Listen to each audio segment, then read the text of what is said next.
Hammamizga bir mulohaza, lam yalid va lam bor-ku, mana qarang. Lam yalid va lam deymizda biz o'zbeklar odatda v harfi mana. Bizda v harfi bor, to'g'rimi? A, B, V, D deymizmi? Shunda v deymiz, to'g'rimi? Ya'ni pastki labimizdan ko'proq nima qilamiz? O'sha o'zbek vovuni chiqaramiz. Arablarda vav, og'zimga qarang. Vav. Nima qildim? Ikkita labimni bir-biriga qarang, tekkizmasdan bir-birini bab-baravarga ishlatdim. Takrorlayman. Bizi o'zbek v harfimiz pastki labga ko'p e'timod qilinadi. Ya'ni pastki labdan chiqariladi. Masalan, va ular. U darajada masalan va demasak ham, ammo pastki labimizni ko'p ishlatamiz-da. Va ular deymiz. O'sha sababdan siz nima deyapsiz? Lam yalid va lam yulad va lam yakul lahu. Va lam deyapsiz. Bu o'zbeklarimizda juda ham ko'p tarqalgan, o'zbekligimizdan kelib chiqib. Lekin arab vovi bunaqa emas. Arab vovi ikki labda mana. Va. Ha, vav. Ko'rdingizmi? Ikki labim ishlaganini ko'ryapsizmi? Ikki lab ishlayapti, to'g'rimi buni? Vav. Men aytmayapmanki vav demayapman-ku, to'g'rimi? Masalan, valaddolin yoki lam yalid va lamda qarang. Lam yalid va lam yulad va lam bo'lmaydi. Lam yalid va lam og'zimga qarang endi mana. Lam yalid va lam yulad va lam. Mana Abdulloh. Lam yalid va lam yulad va lam. Ko'rdingizmi? O'zbeklarimizda nima bo'ladi? Lam yalid va lam yulad va lam yakul. Unday emas. Lam yalid va lam yulad va lam. Lam yalid va lam. Mana shuni qilamiz. Shunda nima bo'ladi? To'g'ri bo'lgan bo'ladi. Endi sizni faqat shu mulohazangiz bo'lganligi uchun umum foyda bo'lsin deb aytdik. Biz o'zbek qavmi o'zbek tilimizdagi v ni aytib, bu yerda xato qilib qo'ymaylik. Arab vovi bilan o'zbek v harfi boshqa-boshqa, mahraji. Tushunarlar? Keyingi bir mulohaza nima deymiz? Va lam yakul lahu deb lamda tashdidni ko'p ushlab turib qoldingiz, unaqa qilmang. Va lam yakul lahu tashdidda to'g'ri urg'u bor. Bosib bildiring bo'ldi. Lekin va lam yakul lahu mas. Bo'lib ham mana shu siz o'qiyotgan bu rivoyatingiz Imom Hafsni Imom Osimdan qilgan rivoyatlari. Va bu min tariq Shotibiyat. Yuqorida men Imom Shotibiy deb aytdim-ku suhbatda. Imom Shotibiyning yo'lidan bizga qiroat yetib kelgan va Imom Jazariyning Tayyiba yo'lidan yetib kelgan. Shotibiy yo'lda yetib kelganda buni mana shu idg'om bo'lsa, va lam yakul lahu da nima qildi? Yakun nunni lamga idg'om qilinadi. Natijada lam ikkilantirib o'qiladi. Lekin hech qachon va lam yakul lahu deyilmaydi Shotibiy yo'lda. To'g'ri, bu bor boshqa qiroat yo'llarida, ya'ni Imom Shotibiyda emas, Imom Jazariyda Tayyibatun Nashr yo'lidan bizga kelgan qiroatlarda aynan Hafsda bor. Ammo unda nima qilinadi? G'unnasini olib kelinadi. Va lam yakul lahu. Qarang, va lam yakul lahu. Bor, ammo siz hozir bu yo'lda o'qimayapsiz. Siz idg'om qilyapsiz, ustozlaringiz aytganlaridek, lekin g'unna qilmayapsiz. Nima deymiz? Va lam yakul lahu kufuwan. Aytingchi? Va lam yakul lahu kufuwan. Yaxshi, ana endi kufuwan to'g'rilaymiz. Shunda ham ko'plarimiz o'zbeklarimiz nima deymiz? Kufuwan deb qo'yamiz. Kufuwan emas, kufuwan. Ahad. Ana shunday. Endi shu qaysi biringizni zehningizdan o'tayotgandir. Ustoz, biz ko'pimiz valam desak, kufuvan desak, unda ma'no o'zgarmaydimi? Bu aqlingizdan shu savol o'tayapti, sizda o'tayaptimi? Yashang. Yo'q deymiz. Xotirjam bo'ling, ey o'zbegim deymiz. Ey ajamim deymiz. Mana u joyda ma'no o'zgarmaydi. Faqat talaffuzi farqli. Tushunarlimi? Talaffuzi farqli bo'lsa, ma'noni albatta o'zgartmaydi. Shuning uchun ham qiroatingiz namozda sahihdir, to'g'ridir. Tushunarli bo'ldimi? Ya'ni bu sizga bir bashorat bo'lsin. Mana u ixlosning o'zida, qarang, ixlosning o'zida meni 3 ta xatom chiqsa, mana vov 3 marta qaytarilib, va lam yakul lahu da 4 ta bo'lsa, bunda qanaqa bo'ladi keyingi suralarda, katta, ya'ni kengroq suralarda, uzunroq suralarda degan xayol keladi sizga. Qo'rqmang, xotirjam bo'ling, qiroatingiz, namozingiz durustdir. Chunki ma'no o'zgarmayapti. Kelishdik-a? Ammo biz modomiki mana shu umrimizni shunga berdik. Buni Allohning kalomi, Allohning so'zi deb o'qiyapmiz. Yana ham mohir bo'laylik. Hozir eshitdik. Qur'onni o'qib mohir bo'lganlar kim ekan? Nima bo'lar ekan? O farishtalar bilan ekan ular maqomi. Ya'ni eng yuqori maqom sizniki bo'lar ekan. Boshqa solih amal qilganlar ham hammamiz ilohim jannatga kiraylik avvalambor. Sizdan tepada bo'lmas ekan, biri shahid bo'lgan. U shahid kim bilan? Payg'ambarlar bilan. Qarang. U siddiqlar bilan. Shulardan keyingi darajada-da shahid u. Alloh yo'lida shahid bo'lgan. Lekin unga ham iqro, wartaqi, warattil kama kunta turattilu fid dunya aytilmaydi unga. Shahidning maqomi birdan beriladi. Alloh hammamizga nasib qilsin. U shahodatdir. To'g'ridan to'g'ri oliy maqom. Lekin unga ham mana shu imkon, ya'ni jannatda ham o'qib tepaga ko'tarilib ketaver degan so'z ularga ham berilmaydi. Aytilmaydi. Faqat kimga aytiladi? Sizga aytiladi. Qori bo'lsangiz sizga aytiladi. Siz dunyoda tartib bilan o'qigan bo'lsangiz sizga aytiladi. Aynan sizga aytiladi. Orqadagi do'ppil og'am, hoji aka, aynan sizga aytiladi agar Qur'onni dunyoda tartib bilan o'qigan bo'lsangiz. Kelishdikmi? Demak, nima qilaylik? Dunyo oxiratda bizni baxtimiz Qur'on ekan, Qur'on o'qiylik. Telefonlar bir balo bo'ldi. Ofat bo'ldi. Uni qayoqdan bilamiz? Mana ko'chada, mashinada ketamiz nomlam. Ko'chalarga endi ko'zimiz tushadi, qarayapmiz, xalqimiz nima qilyapti, narsa bo'lyapti. Subhanalloh. Buni majlislarimizda ham. Ha, meni uncha ko'p narsa qilmayman, ko'p yozishadi. Cha bo'lsa mana yaxshi yigitlar yozadi. Ya'ni foyda olay deb qolganlar kuzating, mana bugun bozorga chiqing.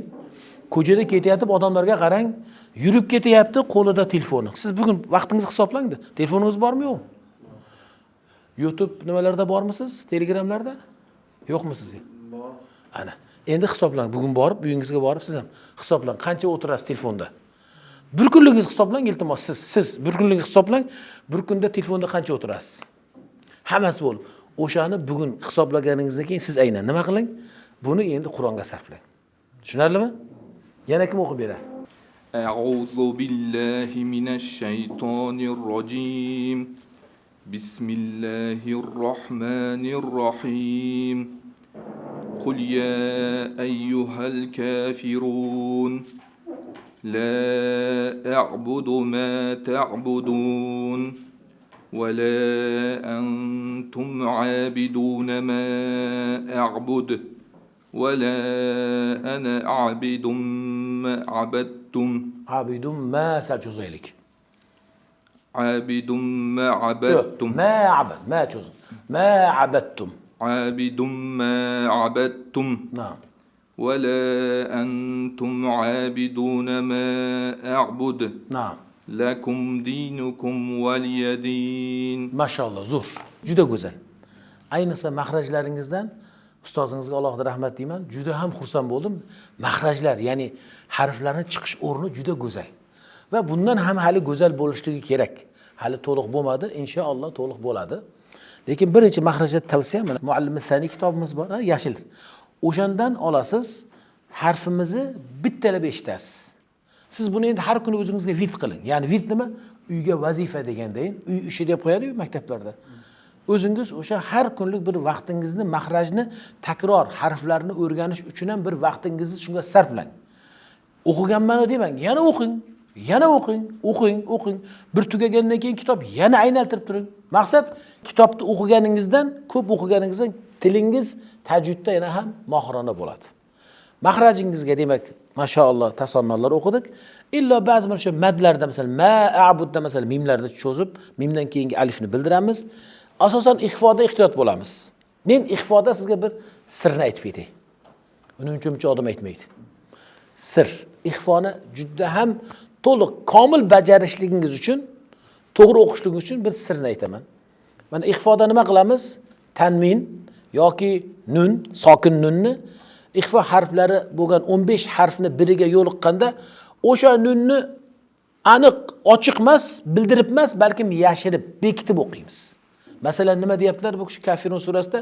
Vala antum. Shuni vala antum demaymiz. Antum bo'lsa izhor bo'lib qoladi. Ixfo deyishligi demak bekitish. O'sha nunni o'zini mahrajidan emas, balkim buni o'zidan keyingi harfni chiqadigan o'rniga yashirib o'qiymiz. Sir nimadadir? Siz qaraysiz. Sokin nunmi, sukunlik nun yoki tanvin, undan keyin qaysi harf kelgan?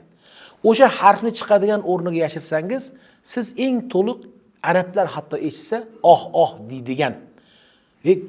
Senga kim o'rgatdi bu Qur'onni? Yoki arab o'lkalarida Masjid Nabaviyda inshaalloh o'qib qo'ysangiz, Masjid Haromda o'qib qo'ysangiz, siz eshitgan, "Ya axi, anta min ayna" deydi. Birodar, siz qayoqdansiz deydi. Arabcha bilsangiz gaplashasiz, bo'lmasam Buxoriy deb turaverasiz. Endi shunda nima bo'ladi?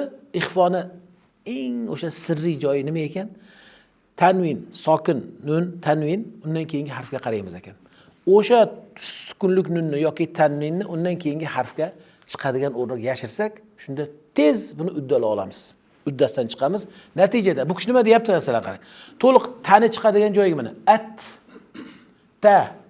O'sha joyiga yashira olmaganliklarda nima deyapti? Vala antum deyapti-da. Antum mas. Sizniki bunaqa qarang. Vala antum. Shunaqa deydilar. Vala antum mas. Vala antum anta. Qarang. Men nunni olib kelyapman-da, tani chiqadigan joyga tilimni qo'yib tayyor turibman. Lekin yopishtirmayman. Vala antum abiduna ma a'bud. Vala an xato. Yana aytib ketaman. Xato bo'lganligi bilan ma'no o'zgaradimi? Ma'no o'zgarmaydi. Ma'no o'zgarmasa namozingiz ham durust, tilovatingiz ham qabul inshaalloh. Lekin sizni mohir qori deyilmaydi. Xato qildingiz. Tushundikmi? Yana o'sha qoidasiga qaytamiz. Ixfodagi eng buyuk siz biladigan nima ilm shuki, nunni, tanvinni yashirayotgan harfingizni chiqadigan o'rniga olib kelib turasiz. Mana tan aytayapman. Vala an orqada qolib ketdi bu. Vala anta vala antu. Mana ko'rdingizmi? Tilim olib kelyapman tilimni tani oldiga, mahrajiga olib kelyapman. Shuning uchun ham chiroyli eshitilyapti. Masalan, shunga misol. Innalloha ala kulli shay'in qodir. Nega? Qofni chiqadigan o'rniga olib keldim, o'z-o'zidan ixfodagi g'unna bor, u ham yo'g'on bo'lib ketdi. Shu yerda masalan Innalloha ala kulli shay'in mumkin emas u. Tilam kelmaydi unda, mumkin emas. Bildingizmi, demak sir qayerda?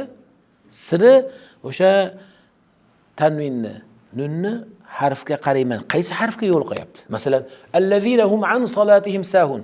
Maun surasida. Ara'ayta allazina allazina hum an salatihim mas. Shunda siz aytasizki, allazina hum an salatihim, men aytaman xato deyman.